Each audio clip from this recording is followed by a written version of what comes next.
yëpp ngeen gis fii là vous tapez tous sur les partis ouais ils vont nous signer ça mais ils vont pas l'appliquer vous savez la société civile les partis politiques il y a que leur intérêt partisan ma ne leen vous avez raison mais dans la salle où nous sommes là 30% des gens que je vois ici sont les prochains qui vont suivre le prochain gouvernement. C'est sûr. ñu xoolaat ma ma ne leen vous êtes vous aujourd'hui des faire-valoir parce que vous ce qu'on dit ici entre nous demain vous allez rentrer dans le gouvernement et vous allez suivre ces gens-là en oubliant ce qu'on a dit. Ouais. Donc cette critique vous la prenez pour vous. C'est-à-dire qu'aujourd'hui il y a plein de gens de la société civile qui sont en train de quitter l'APR, qui reviennent, qui retrouvent leurs habits de société civile pour préparer pour rentrer dans le prochain gouvernement.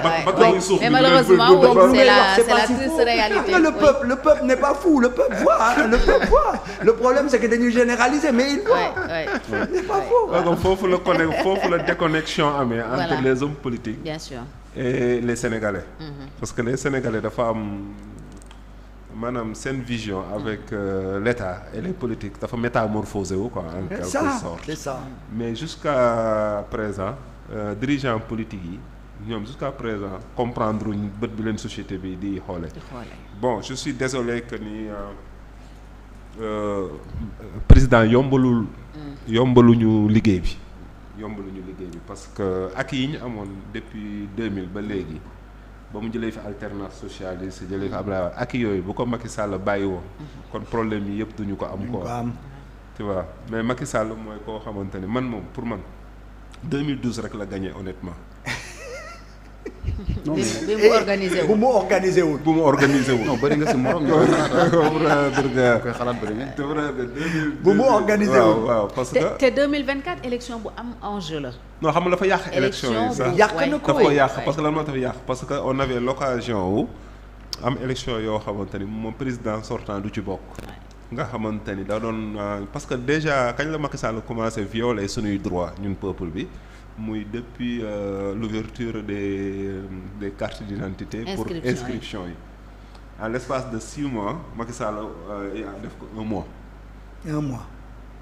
La révision nga xamante ne yow da ngay dem pour inscrire tu es censé que nga perdre 24 heures pour mën a inscrire. te du ñëpp ñoo koy xaar loolu c'est une forme de vol. C'est une forme de vol quoi.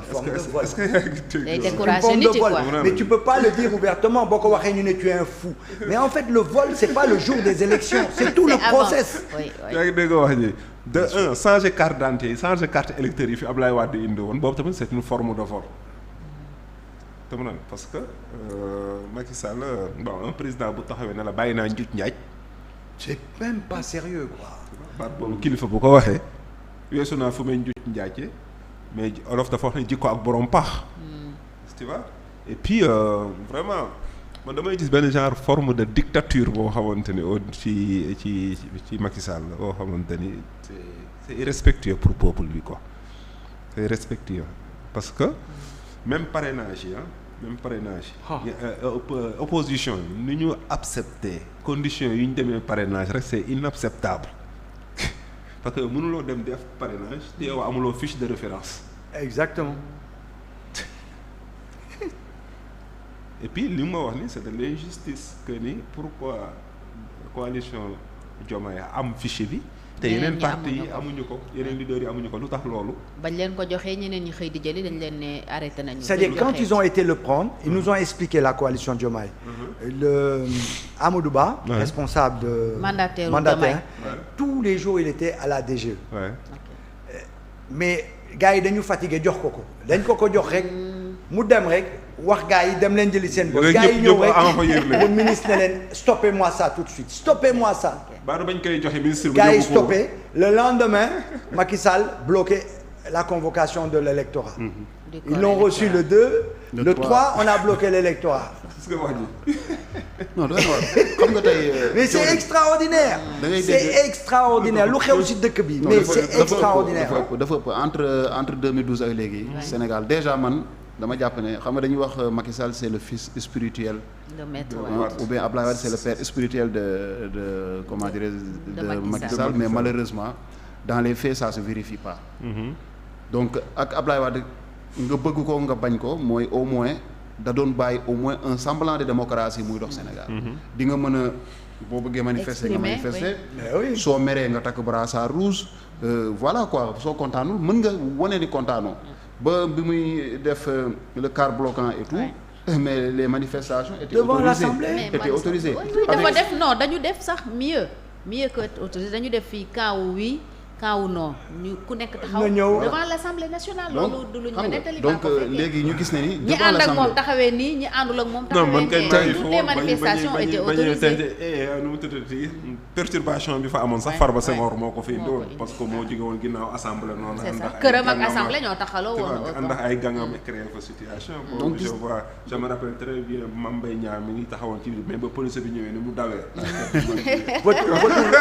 et puis en comparaison avec le vote de la loi organique qu'ils ont fait quand on a voulu manifester il y avait la police le cordon jusqu'au cinéma El Malick jusqu'au cinéma immeuble Kébé mënu woon approcher boo approché ñu ne la koy yëpp Sandaga la ñu yem dama leen koy tooñee yenn saa yi ak tamit lu gën a doy loi parrainage bi ñu koy voté mais tu n'y peux ñëpp rien Sandaga la ñu yem kenn rombul Sandaga président Macky Sall moo dénoncé woon fii nii l'arrêté Ousmane Ngom moo ko dénoncé mais bi mu toogee au pouvoir da koo tegaat depuis 2012 il est au pouvoir est-ce que le président Macky Sall change mais nag attention man politique yi je leur fais pas confiance moi tout le monde je leur ai dit vous dites toujours les lois là sont des lois misérables qu'il faut les enlever scélérates mais bés boo leen nekkee au pouvoir vous les enlevez pas donc ces gens-là qui sont candidats il faut qu'ils sachent ils reprennent encore une responsabilité ku si jàll si ñoom boo génnewul gis nga man les 100 premiers jours parce qu'il faut qu'on parle un peu de ça que vont faire ces candidats les 100 premiers jours on attend d'eux des choses concrètes parce que aujourd'hui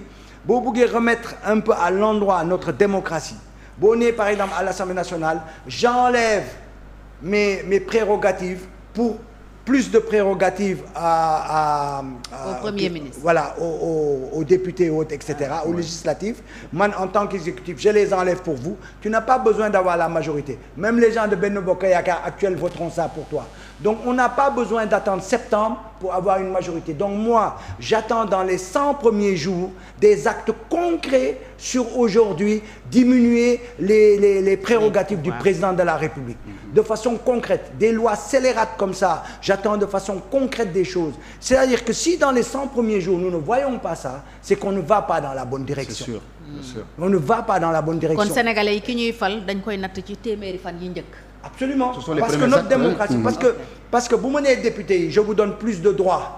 damay wàññi sama droit man président man exécutif je vous donne plus de droits même bu dee des députés de l'APR mais di nga ko voter soxla woo majorité sinon c'est à mourir. Bien sûr. oui Cheikh. waaw léegi bon. yaa ngi woon ci démocratie bi nga xam ne au moins président Wade moom bàyyi woon na ko muy respirer am na lu ñu fi bàyyiloon. quand bien même am na ay. des tâches waaw yoo xamante ni mën nañ ko reprocher yenn mbir mi mais avec Macky Sall quand même dafa fàtte lépp.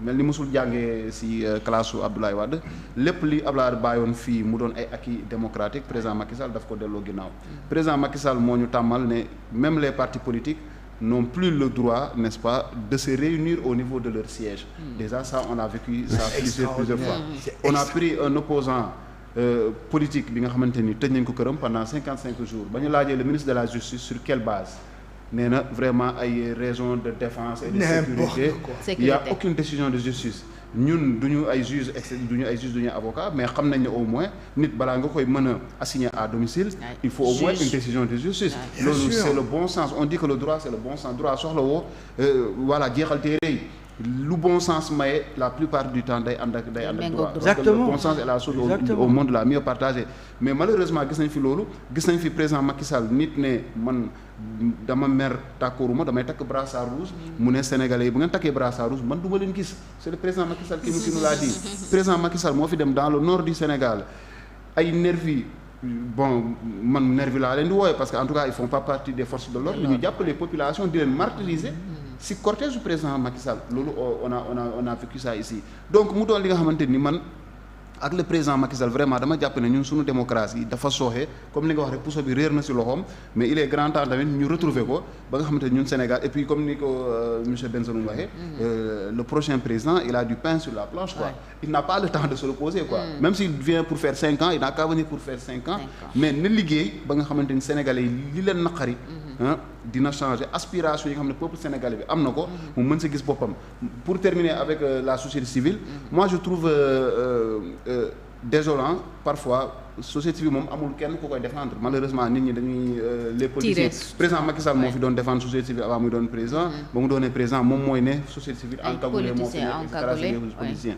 man dama jàpp une société civile ne doit pas et n'est jamais neutre man ci sama dégg-dégg il faut défendre des positions positions yi nag parfois ça peut arranger l'exécutif parfois ça n'arrange pas parfois c'est l'opposition qui tire son épingle du jeu mais l'essentiel c'est d'être constant ba nga xamante ni ngay défendre ay principes la tey président bu naree dugal benn loi assemblée nationale boo xamante ni c'est une loi scélérate mais naturellement cette société civile là ne peut pas prendre part vraiment ànd ak président si lu mu bëgg a def mais opposition tamit bu ñu bëggee tamit salfaañe n'est-ce pas suñuy démocratie wala au nom de l'opposition seulement ñuy opposé wu à tout même parfois bu nekkee ay projets yu baax la pour réew mi loolu tamit nu mu tudd société civile mënu si ànd mais société civile aussi dañ ko war a dooleel waxuma parce que état bu ñu koy xaar forcément bon du mës a dooleel société civile parce que comme moom moo aye moom moo yor mbir mi donc dañuy xam nga ko aye moom yow yaa dem marché yaa ndugg yaa togg d'habitude pour ñu wax ne dafa saf xorom wala lii day yomb donc moom du ko arranger société civile am doole mais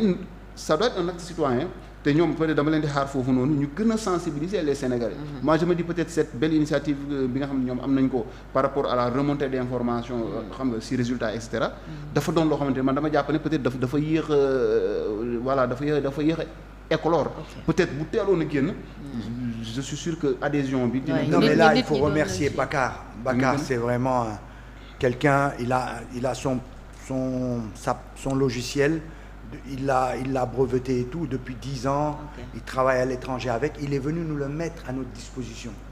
D'accord? Et c'est quelqu'un qui a travaillé dans le processus électoral. Il a beaucoup d'expérience. Il nous l'a mis. C'est-à-dire, en fait, il nous l'a mis et on a travaillé avec lui pour pouvoir le ramener à un niveau le plus simple. Regarde-moi ça, c'est formidable.